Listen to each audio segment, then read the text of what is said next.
बड़ी समस्या है, बहुत वहम है इस बारे में कि हमारे घर में जो छत है या जो हमारी बालकनी है, क्या हम उस पर पौधे उगा सकते हैं या हम पक्षियों के लिए दाने डाल सकते हैं?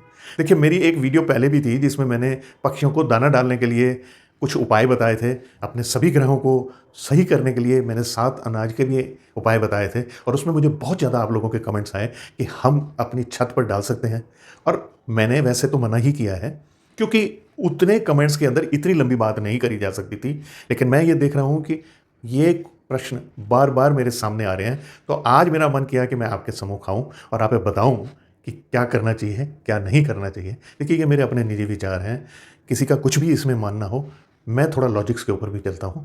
देखिए, बात ऐसी है कि पहली बात तो ये है कि हम छत पर क्यों मना करते हैं? क्योंकि लाल किताब के अनुसार जो हमारी छत है वो हमारे कुंडली का 12वां भाव है, और यदि हम उसमें गंदगी फैलाते हैं तो हम वहाँ पर राहु को भी स्थापित करते हैं, और यदि हम वहाँ पर पौधे उगाते हैं तो हम वहाँ पर बुध को भी स्थापित करते हैं, और 12वें भाव में ये दोनों ग्रह ही बुरे माने जाते हैं। अब हमारे घर में कुछ सामान बचता है, जब हमने कोई रिपेयरिंग कराई है, हम क्या करते हैं कि उठा के उसे छत पर डाल देते हैं। ये गलत है, क्योंकि वहाँ पर फिर वर्षा का पानी भी पड़ता है, धूप भी पड़ती है, धूल भी पड़ती है और गंदगी पैदा हो जाती है, और वहाँ पर कीटाणु भी पैदा होने लग जाते हैं। इसके अतिरिक्त जब हम वहाँ पर पौधे लगाते हैं, वो पौधे वहाँ सड़ जाते हैं या उन पौधों की पूरी तरह से देखभाल नहीं हो पाती, और जो मिट्टी बहकर आती है वो वहीं जमी रहती है और वो भी गंदगी पैदा करती है। उस छतों पर पीपल उग जाता है और तब भी बड़ा वहम करा जाता है कि क्या किया जाए। कोशिश करूँगा आपके मैं आज ये सारे वहम इनके दूर करने के प्रयास में रहूँगा। मेरी हर बात को आप अगर ध्यान से सुनेंगे तो हो सकता है कि आपके मन में यदि किसी भी बार का वहम है, कोई डर है, तो वो दूर हो जाएगा।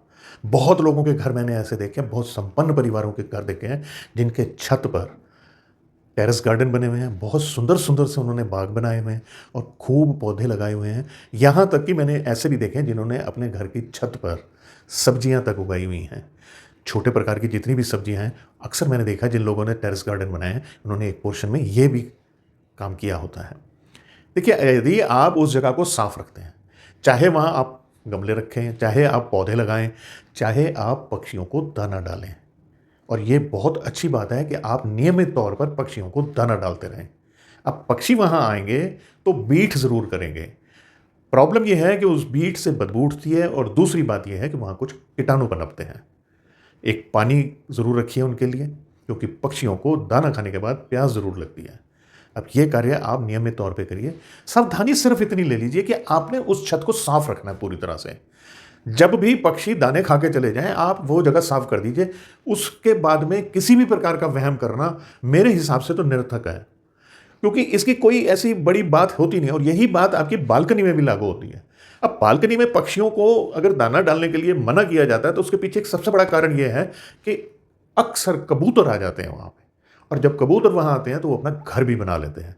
और ऐसा माना जाता है कि जितने भी वीरान पड़ी हुई बिल्डिंगें होती हैं या वीरान स्थान होते हैं, वहाँ पर कबूतर अपना वास कर लेते हैं, और ये देखा भी होगा आपने ऐसा।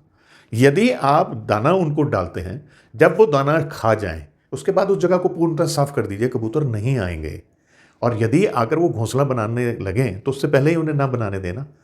ऐसे फिर भी कोई वहम नहीं है, लेकिन कबूतर आते हैं तो वो अपनी बीट करेंगे, आवाज़ें निकालेंगे, उनसे एक प्रकार की गंध भी आती है, जो आपको ठीक नहीं लगेगी, और देखिए, जो भी बीट करेंगे उससे कोई ना कोई इन्फेक्शन तो ज़रूर फैलता है। अब इस पूरी चीज़ के पीछे आप यदि किसी चीज़ को बिल्कुल ध्यान से देखेंगे, तो मैं ये कहना चाहता हूँ कि आप छत पर भी कर सकते हैं, आप बालकनी में भी लगा सकते हैं पौधे भी, या आप दाना उन्हें डाल सकते हैं। सबसे बड़ी चीज़ क्या है कि वहाँ पर रखनी है सफाई। यदि आप सफाई रख लेते हैं, अगर उस जगह पर ऐसा कोई क्लटर नहीं इकट्ठा होता, तो ज़रूर कीजिए ऐसे। ये एक बहुत बड़े पुण्य का काम है। स्वतः ही आपके बहुत सारे ग्रह जो हैं वो आपके फ़ेवर में होने लग जाते हैं। आपका बुध ग्रह खराब होने के बजाय स्ट्रॉन्ग होना शुरू हो जाता है। आपकी नॉलेज बढ़ती है, आपको व्यापार करने की समझ बढ़ती है, आपको नौकरी करने के अंदर भी आपकी समझ जो है वो आपका साथ देती है, आपकी बोली अच्छी होती है। और देखिए, सबसे बड़ी बात यह है कि घर में जब भी पौधे लगाएं ना, कुछ फूलों के पौधे भी साथ में ज़रूर लगाएं, और ज़रूर ही लगाएं, क्योंकि फूल अगर आपके यहाँ पर पौधे लगे हुए हैं तो आपका शुक्र भी उससे मजबूत होता है। अब देखिए, ये है बहुत छोटी सी चीज़, इस पर यदि आप पूर्णतः गहन विचार कर और ऐसे ही अपने जीवन में व्यवहार में भी इस बात को ले आएंगे, तो आप पाएंगे कि आप आज तक जिस प्रकार के वहम में थे वो आपका दूर हो चुका है, और मैंने इस कारण से अपने इतने बड़े जीवन में किसी का नुकसान होते हुए नहीं देखा कि उन्होंने छत पर दाना डाले और वो बर्बाद हो गए। हाँ, गंदगी इकट्ठा करेंगे तो उसके बुरे प्रभाव तो ज़रूर मिलेंगे। मैं आशा करता हूँ मेरी ये वीडियो आपको पसंद आई है। ये पसंद आई है तो इसे लाइक कर दीजिए, किसी के साथ शेयर ज़रूर कर दीजिए, और मुझे कमेंट्स भी करते रहा कीजिए। और अब मुझे आज्ञा दीजिए। नमस्कार।